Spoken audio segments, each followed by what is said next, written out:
আমি দক্ষিণ হাওড়ার যুব মোর্চার সম্পাদক ছিলাম। দক্ষিণ হাওড়ার যুব মোর্চার সম্পাদক থেকে আজকে এখানে এসে দাঁড়িয়ে সভাপতি হয়েছি। আজকে আমারই বিশ্বাস করতে কষ্ট হচ্ছিল। ভাই অমিত মালভি আমাকে বললেন, আপনার why are you so tensed, আপনি কি একটু নার্ভাস লাগছেন, আপনি এত হয়ে যাচ্ছেন কেন, গম্ভীর হয়ে যাচ্ছেন কেন?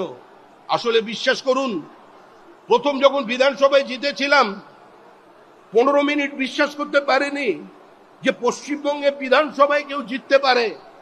15 মিনিট বিশ্বাস করতে পারিনি। আমি কোনো অতিরঞ্জিত কথা বলছি না। 15 মিনিট পরে বুঝতে পেরেছিলাম বিজেপি জিতেছে। তাই পুরনো সেই দিনের কথা সে কি ভোলা যায়? সেজন্য আমরা আপনাদের কাছে এসেছি। যে গালাফালাপি করছে, যত কিছু করছেন, আপনি নিশ্চিন্ত থাকুন, মানুষের দরবার থেকে বড় দরবার কিছু নেই। বাস্তিলের দুর্গ যদি মানুষ হাত দিয়ে ভেঙে দিতে পারে, দর্দণ্ড প্রতাপ সিপিআইএম কে যদি মানুষ উৎখাত করে দিতে পারে, সিপিআইএম এর 2011 সালের ব্রিগেড দেখে কেউ বিশ্বাস করেছিলেন এই মানুষ, এই পার্টিটা হারতে চলেছে, সিপিএম হারবে, সিপিএম এর পরাজয় নিশ্চিত?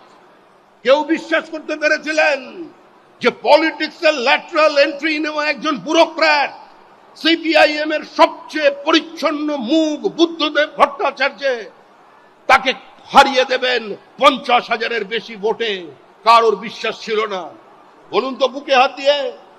যেদিন অমিত শাহ বলেছিলেন আমরা 23টা আসনে জিতবো, আমি ওপর থেকে নিচ পর্যন্ত বলেছি, কেউ বিশ্বাস করেছিলেন বাংলার? অমিত শাহ বলেছিলেন 23টা আসনে বিজেপি জিতছে, মানুষ শুনে হেসেছিল, বিজেপি কর্মীও প্রথমে বিশ্বাস করেনি। কিন্তু স্বাধীন ভারতবর্ষের সবচেয়ে বড় political election strategist Amit Shah, আর দ্বিতীয়টি এখনো পর্যন্ত জন্মাননি। তাই যারা 200 পারের কথা বলছেন না, 200 পার তো বলেছিলেন, একবার তীর অন্যদিকে লেগেছে, এবার 200 পার নয়, তৃণমূলকে পরপারে পাঠিয়ে দেবে বিজেপি। তৃণমূল বাঁচতে পারবে না। আমাদের কর্মীদের যারা রক্ত নিয়েছে, আমাদের 21 পরে যে অত্যাচার তৃণমূল কংগ্রেস করেছে, যাদের হাতে রক্ত আছে বিজেপির, তারা কেউ পার পাবেন না। সরকারের পরিবর্তন হবে, পাতাল থেকে খুঁজে বের করা হবে। সন্দেশখালীতে আমরা সন্দেশখালীর ভাষায় জবাব দিয়েছিলাম। আনন্দ মালিক খুন হয়েছিল 90-এর দশকে রাজবোলহাটে, আমরা পাল্টা দিয়েছি। আমাদের কর্মী খুন হয়েছিল জঙ্গিপুরে, আমাদের দেখবার জন্য গিয়েছিলেন রবিশঙ্কর প্রসাদ, কঙ্কা টুডুর বদলা আমরা দেখিয়েছি। আমরা পশ্চিম মেদিনীপুরে সিপিআইএম সহ অতি বামেরা যে ভাষা বুঝে সেই ভাষায় দেখিয়েছি। আজকে মনে রাখবেন, অস্ত্র ধরতে বা বিজেপিকে বাধ্য করবেন না।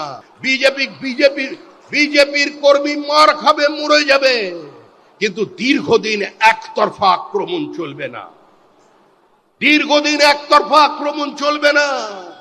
গান্ধীজি শান্তির কথা বলেছিলেন, অহিংসার কথা বলেছিলেন, হাতে কিন্তু গীতা ছিল।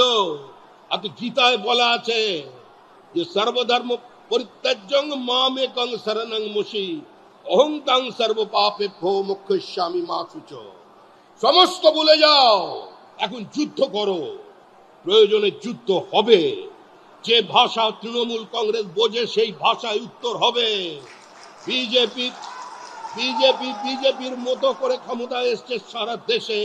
এই বাংলায় পরিবর্তন নয়, এই বাংলায় বিসর্জন হবে, বিসর্জন।